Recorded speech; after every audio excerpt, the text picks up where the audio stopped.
and for the Klan, and for women, for liberals, for all of us. If you do not stand up now, who will stand up for you?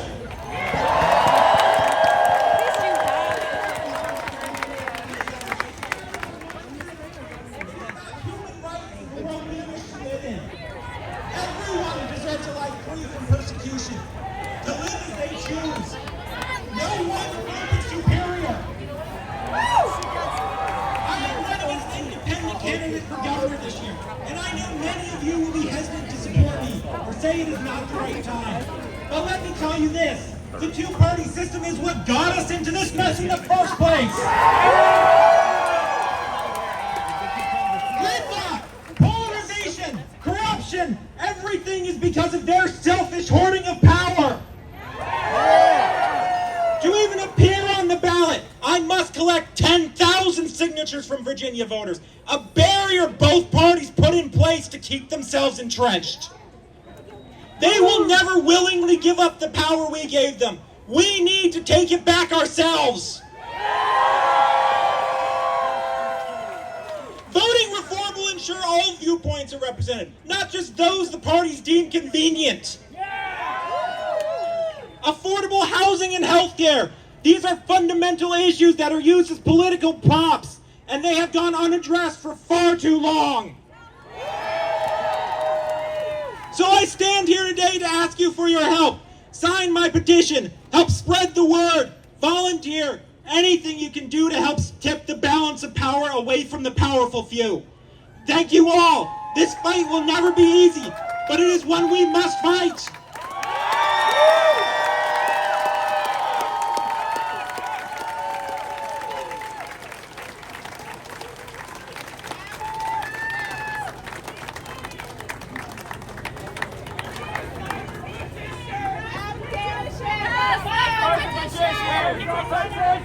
Pass your petition. You want to sign your petition? Pass your petition. Pass your petition. All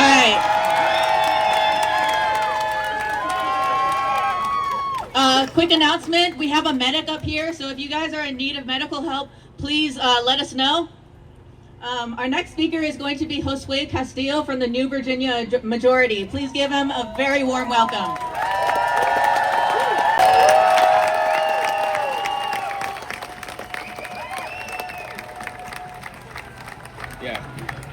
My name is Josue Castillo. I work with New Virginia Majority. We are a statewide organization.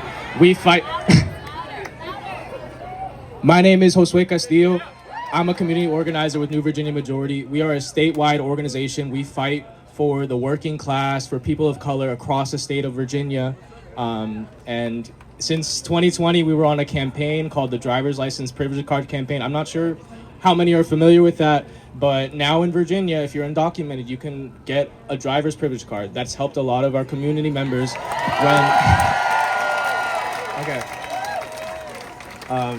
that's helped a lot of our community members be able to avoid getting deported when they're stopped by the police.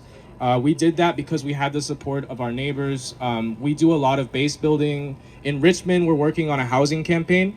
For the last 5 years, Richmond has been second in the nation for evictions. We're a city with... yes, it's... Okay, we're a city with over 50% of renters, and over 50% of renters are spending more than 30% of their income on rent. That in and of itself is disgusting. We need to do better as a city.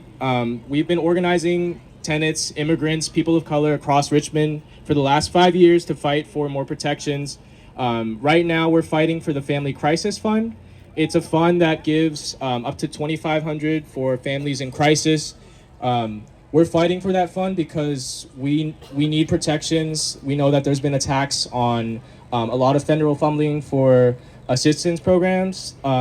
So we know that we need to build a safety net that's local, that is accessible to all of our community members, including undocumented people. And I have a few things to share. So we were asked to bring, community members who are in the fight. Many of them are vulnerable.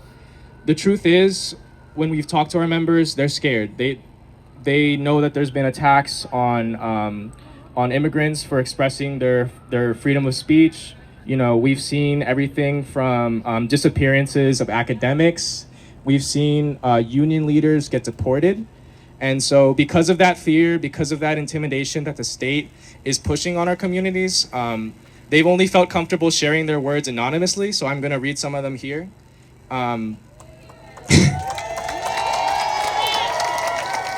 Right. The first, it comes from a community member who goes by the name Rose Petals.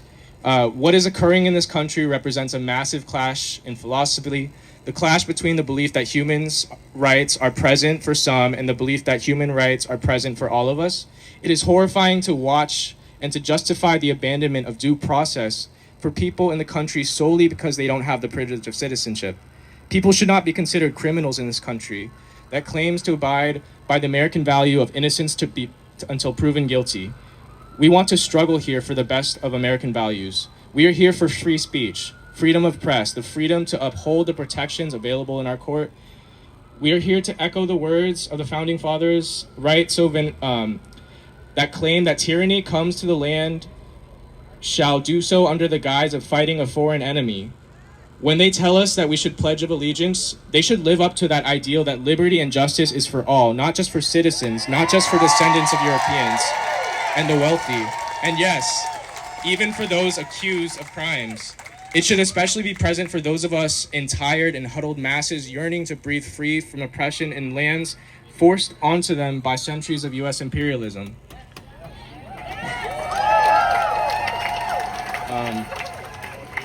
Thanks. The next testimony is shared by a local community organizer who will go by Marisol. It has been translated into English. Historically, our immigrant community has suffered persecution for not having documentation in the United States government. And with the second Trump administration, we're feeling even more persecuted, attacked, and criminalized. It's clear that he has an internalized hatred. We are more than immigrants. We are the human beings with lives, with stories. Many of us come fleeing violence, poverty, corruption because of the lack of protection of human rights. And we find ourselves in the middle of more persecution that tries to criminalize us, that separates families and provokes fear. It's unjust that we have to do this while also being the same workforce that supports most of this country's economy. There are many rights and public goods under attack. Immigrant rights, healthcare, housing, education, our jobs, our democracy, and our own bodies, our freedom of expression. We can't continue to be silent and to put up with so many injustices. We need to stay united and we have to fight to end these attacks.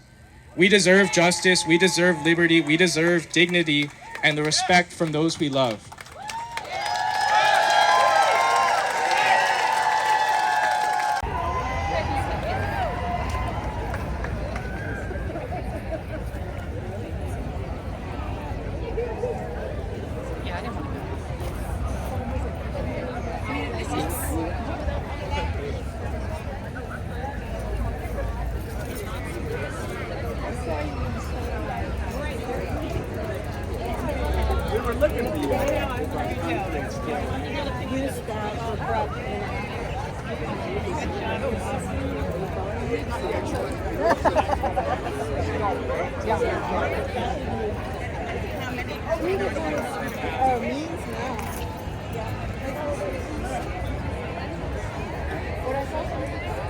I will find you.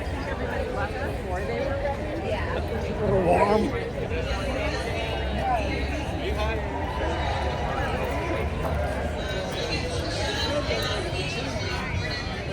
I